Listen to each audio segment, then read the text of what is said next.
Oi gente, tudo bem? Eu vou falar sobre o livro A Menina que Roubava Livros. Esse livro, ele conta a história da Liesl Meminger, uma menina que ela tem que ser praticamente tirada da sua mãe biológica para ir viver em uma família, em uma outra cidade, próximo à Segunda Guerra Mundial. O clima em relação à política, Hitler, toda aquela confusão, a mãe dela, por medo que a menina não estivesse segura, manda ela e o irmão em uma viagem de trem até Munique. Ela ia ser entregue a um casal que mora em Moulkin e ela seria adotada. A mãe levaria uma mesada e acontece uma coisa muito triste nessa viagem. A Liesl, ela vê o irmãozinho dela morto no trem e ele tem que ser enterrado em uma cidade no meio do caminho. E em muitos pedaços ela coloca assim, ó, como se fosse um resumo, um pequeno resumo de fatos importantes. Então, por exemplo, a morte fala, né, que para Liesl a cidade não tinha nome. E foi lá que seu irmão Werner foi enterrado. Então, gente, olha que tristeza. A menina tem que sair do lugar que ela morava, do lugar que ela conhecia. E a única pessoa que está indo com ela para esse novo destino, para essa casa, é o irmão. O irmão morre, ela vê o irmão sendo enterrado. É nesse momento que ela pega, que ela furta o primeiro livro. Terminado o arrastar, a mãe e a menina pararam e respiraram. Havia uma coisa preta e retangular, abrigada na neve. Só a menina viu. Ela se curvou, apanhou-a e a segurou com firmeza entre os dedos. O livro tinha letras prateadas. Nesse momento, parece que a Liesl está deixando o irmão dela e pegando esse livro. Ela se apegou a esse livro como se fosse algo assim extremamente valioso na vida dela.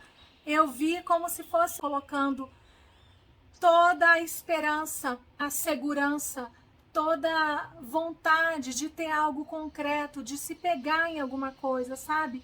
Como se a infância dela naquele momento tivesse dilacerada, tivesse sendo roubada, e aquele livro para ela era como se fosse uma nova etapa, o começo de algo que ela ia começar a fazer. Me lembrou muito a psicologia, um texto escrito por Lacan que chama O Estádio do Espelho. Ele fala basicamente da forma que o bebê se vê. Quando a criança é ainda bebezinha, ela não tem ainda muita ideia de como é o corpo dela, né? Como que é a forma do bebê. Ele se sente fragmentado. O que ele vivencia na vida dele é uma fragmentação, é algo desintegrado. A partir do momento que o bebê consegue se olhar no espelho, ele está se identificando. Isso é uma identificação. Porque pela primeira vez ele está se vendo por inteiro e ele se reconhece ali como um ser por inteiro, um pouquinho fragmentado. Mas é muito engraçado até essa fase, descoberta para ele. E Lacan cita o imago que foi criado por Freud. Freud falou do imago paterno e imago materno. Traz para dentro de si essa imagem do imago paterno, do imago materno. E o Lacan usa isso. O Lacan fala que o bebê, nesse momento, ele se sente muito feliz, né? Ele sente muito júbilo por tudo aquilo. Ele está com muita felicidade por essa descoberta.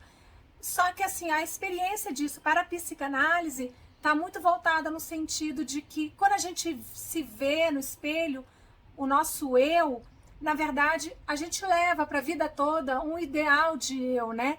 E é o que a gente trabalha muito na análise, perceber como nós somos de fato e não esse eu ideal que a gente imagina, que a gente leva para a vida toda. Mas assim, a relação que eu fiz com o livro, especificamente, está muito nesse sentido. Ela estivesse ali desintegrada, como se a vida dela naquele momento não fizesse sentido nenhum. E quando ela encontra aquele livro, quando ela pega o livro para ela, é como se ela estivesse colocando ali uma nova identificação para a vida dela, sabe? ainda que ela não seja bebê, eu consegui fazer essa relação porque ela estava ainda na infância. E imagina, gente, a Liesel, ela estava já com praticamente 9 anos, então assim, aonde ela estava antes, ela tinha uma vida, ela tinha uma identificação dela naquele lugar. Ela vai ter que se ver agora em um novo lugar, com novos pais. No momento do enterro, onde ela pegou o livro, teve 2 significados para ela, que foi a última vez que ela vira o irmão, a última vez que ela vira a sua mãe biológica. Muito peso, né, para uma criança ressignificar a sua vida, se reformular, a sua própria identidade. E aí os personagens do livro, o casal que adota a Liesel vai ser o Hans Huberman e a Rosa Huberman. Pessoas que vão tratá-la muito bem. A Rosa, ela é um pouco assim, ela tem uma fala meio agressiva, meio sisuda. Ela não era ruim, mas ela era uma pessoa um pouco difícil de conviver. O pai, o Hans, uma gracinha, eu achei linda a relação dos dois. Ele vai ensinar a Liesel a ler, porque né, daí ela vai criar aquele grande interesse por ficar furtando livros, e o livro todo se passa em várias situações. Isso vai acontecer. Livros eram queimados em fogueira, né? E os livros que eram contrários ao que Hitler pensava, contrários ao governo alemão, e todo aquele clima, né, na Europa horroroso, tudo muito cinza, tudo muito tenso, roupas pesadas, pessoas pesarosas, pessoas agressivas. E um personagem muito fofinho também, Woody. Eles vão ter uma relação de amizade muito linda.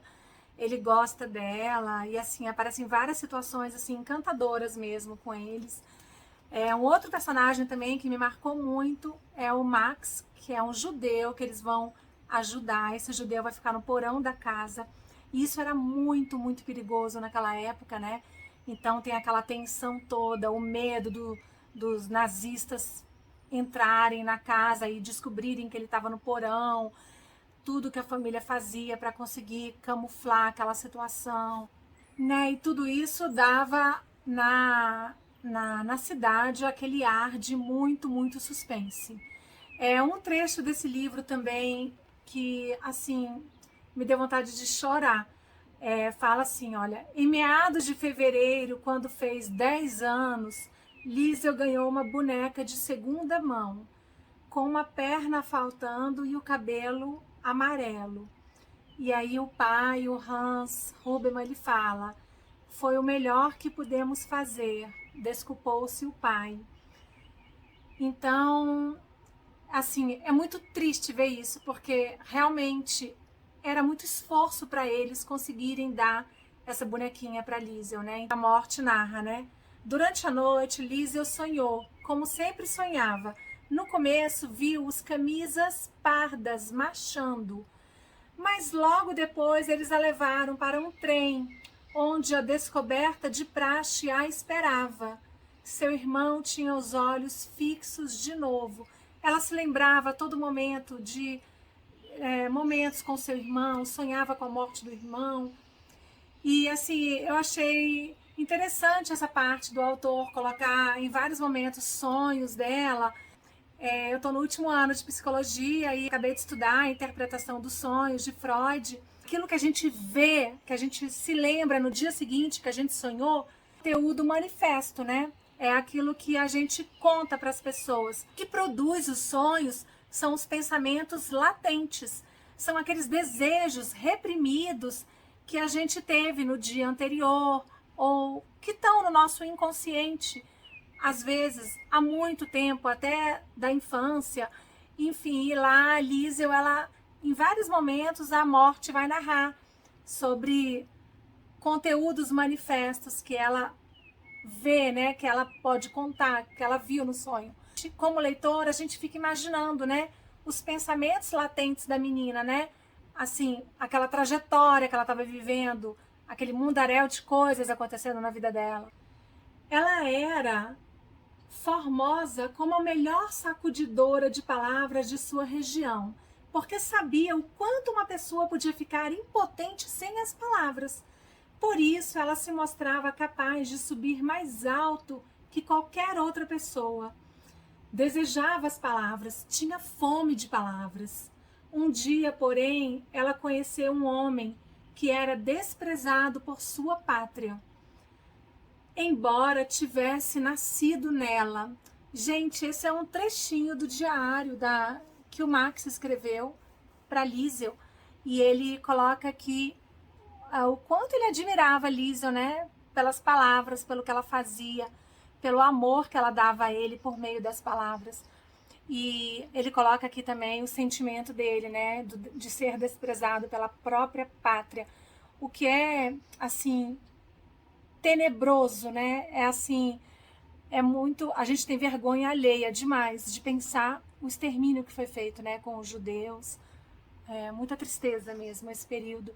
E o livro traz muito isso. É muito carregado do desejo por uma nova vida, da descoberta dos livros, da importância dos livros, das palavras e do peso da guerra, né? O sofrimento para as pessoas, pessoas se escondendo em porões para não serem mortas. Isso é muito triste, né? A gente não imagina que o ser humano chegue a um ponto desse. O Max, ele tem uma relação muito íntima com a Liesel em relação às palavras, né? Porque é como se ela estivesse descobrindo um mundo novo. As palavras não tinham só um significado, elas tinham significantes também. Eram histórias, né, que eles faziam entre eles. E nem todos os alemães estavam, né, concordavam com isso. A própria família que estava criando a Liesel ajudava o Max a escondê-lo. Mas enfim, o livro fala mais ou menos sobre isso, sentimentos, sobre a descoberta de um novo mundo por meio dos livros sobre os nazistas. Eu não vou falar mais para não dar muito spoiler. Então é isso, gente. Espero que vocês tenham gostado da resenha. A gente vai se falando. Um beijo. Tchauzinho.